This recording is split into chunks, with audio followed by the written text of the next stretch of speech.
कर्म केवल अच्छे या बुरे काम का नाम नहीं है। भारतीय दर्शन में कर्म का अर्थ है हमारे हर विचार, शब्द और कार्य से उत्पन्न ऊर्जा जो किसी न किसी रूप में वापस हमारे जीवन को प्रभावित करती है। तो प्रश्न सहज ही उठता है कि कर्म आखिर है क्या? जब भी मन कोई भावना उठती है और जब हम बोलते हैं या कोई कार्य करते हैं तो वह एक बीज बन जाता है और उसी बीज का फल वृक्ष हमें हमारी परिस्थिति, अनुभव और सुख दुख संबंध, मानसिक स्थिति के रूप में लौटता है। शायद इसे ही कर्म कहा जाता है। किंतु भगवत गीता में श्री हरि कहते हैं, कर्मण्येवाधिकारस्ते मा फलेषु कदाचन। मनुष्य को कर्म करने का अधिकार है किंतु फल का अधिकार नहीं है। कर्म केवल काम करता है। विचार से शुरुआत होती है। हर कर्म पहले मन में जन्म लेता है। यदि मन में करुणा, प्रेम, ईमानदारी हो तो वैसा ही कर्म बाहर प्रकट होता है, और यदि भीतर क्रोध, छल, ईर्ष्या हो तो वही ऊर्जा क्षणिक हो जाती है और मन अशांत हो जाता है और कर्म बिगड़ जाता है। कर्म ऊर्जा बनाता है। इसका अर्थ हुआ कि कर्म एक कंपन पैदा करता है। जैसे पहाड़ों में आवाज गूंजती है, उसी प्रकार हमारे कर्मों से उत्पन्न कंपन जो हमारे ब्रह्मांड पर जाती है और प्रकृति हमें उसे लौटाती है।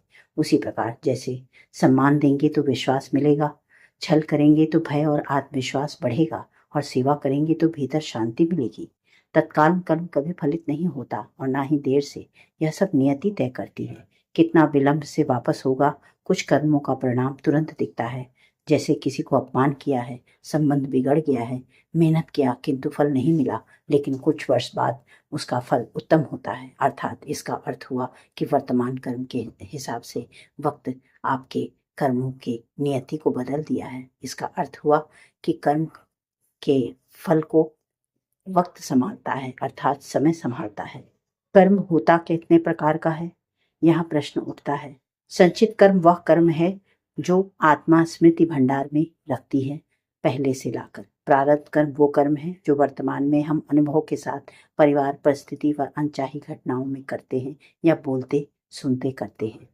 क्रियान्वयन कर्म वो कर्म होता है जो हर एक क्षण भविष्य का निर्माण करता है या कार्य भाग बदल सकने की शक्ति रखता है। वर्तमान में किए गए प्रत्येक कर्म भविष्य में भाग्य को बदल सकते हैं। यह हमारे ऊपर है, अर्थात हम स्वयं ही अपने भाग्य के विधाता हैं। मनुष्य को भगवान ने यही बताने का प्रयास किया है शायद, कि यदि आप अपने कर्म को उत्तम रखें तो आप स्वयं भगवान स्वरूप हो सकते हैं।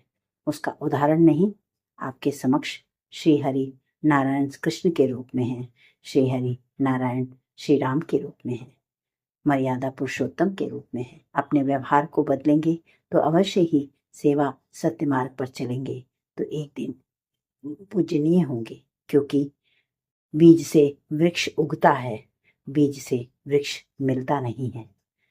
तो इसका अर्थ हुआ कि आध्यात्मिक धारा में बहते हुए हम अपने अंदर सुंदर कर्मों का बीज बोते हैं तो हम स्वयं ही भगवान स्वरूप प्रदर्शित होते हैं। मुस्कुराते हुए किसी को चोट पहुंचाएंगे तो यह नकारात्मक कर्म का परिणाम होगा, और मौन होकर किसी के दर्द को समझ लेंगे तो ये पुण्य कर्म होगा। इसका अर्थ तो यही हुआ कि जैसी जाकी भावना वैसी नियति तय होती है। इसी प्रकार जिस प्रकार बीज का बीज बोते हैं, अगर नीम का बीज बोया है तो मीठे फल कैसे प्राप्त होंगे।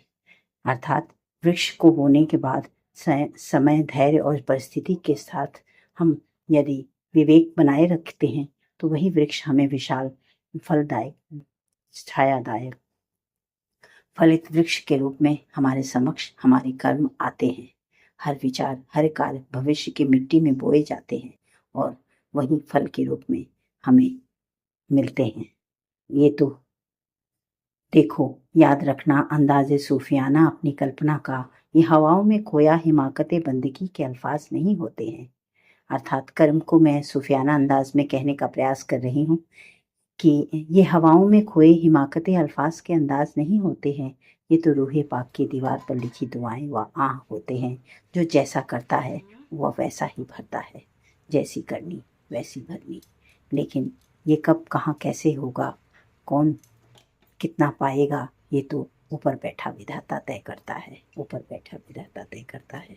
विचारणीय तथ्य श्री प्रभु की अपनी कल्पना से।